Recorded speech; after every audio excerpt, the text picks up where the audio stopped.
I'm so excited that you guys joined me today. We've got a special guest, Joie Seldon, who is here with us today to have a conversation with us about the tough stuff that we've found ourselves trapped in as we've tried to declutter and dehoard our homes. So please help me welcome Joie Seldon. Mhm. Joie, how are you today? I'm very good, thanks. When I was young, I was really angry. I was just a really angry person. I Mhm. don't know why, but I was just like, "Ah."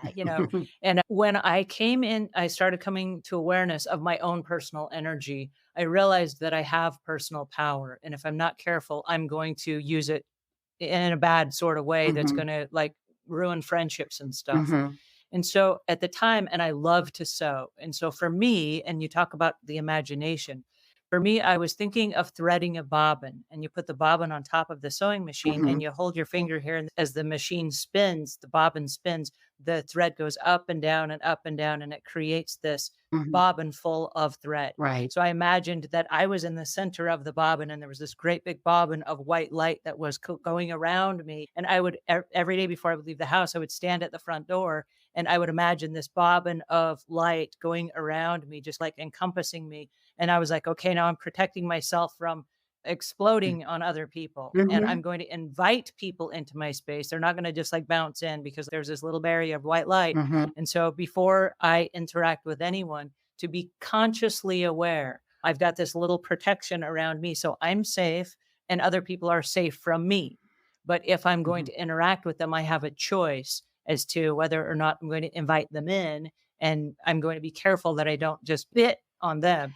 So it was kind of goes both ways. That's brilliant. That's incredibly intuitive of you, and I do work with white light. I also feel myself energized, like, coming from above my head, white light coming in through my whole body, and then I surround that with a blue light and surround that with rose light. You can use and rose gold is a wonderful color of light. It's very healing. And all of these things are very good and they're calming to your nervous system. So that's Mm. one of the things that happens is we have an autonomic nervous system that regulates our body and it's supposed to be in balance. And when we tense up all the time, we throw that out of balance or we're in fear. So that was very smart of you. That is a great idea. I think anyone that wants to can just sense themselves in a bubble of light to create But that. what I love about what you just said was it's a solution and it's absolutely free. It costs absolutely nothing to tap into your emotions and your imagination and say, hey, wait a second, before my day begins, I'm going to get in touch with my inner soul to become Yes. the best version of myself.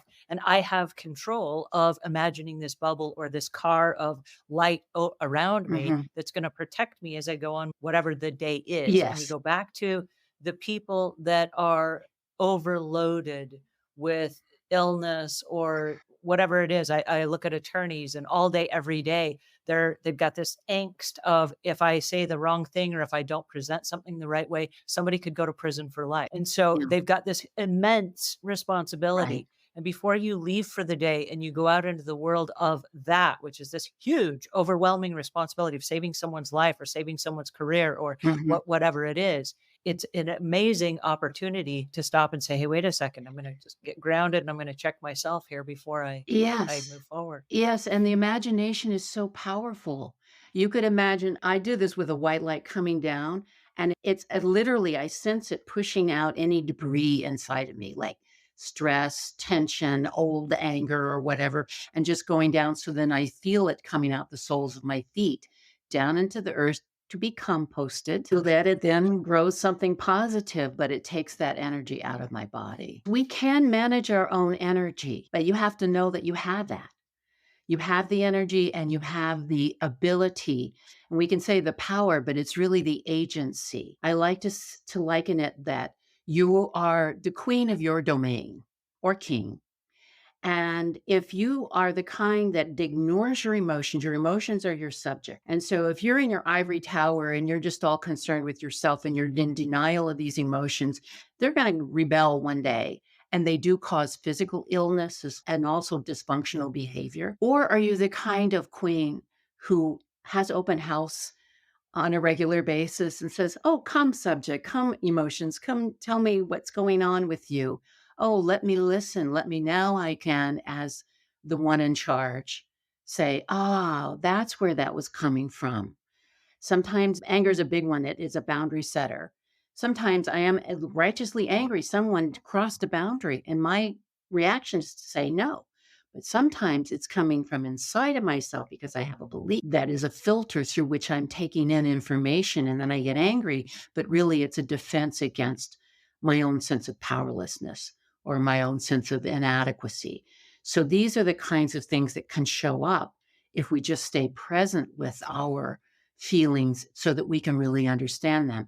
And then when we can be the queen or king of our domain. Well, thank you so much. I am so excited that we had this conversation today, and I'm gonna really recommend that you get a copy of this book. I will leave links in the show notes.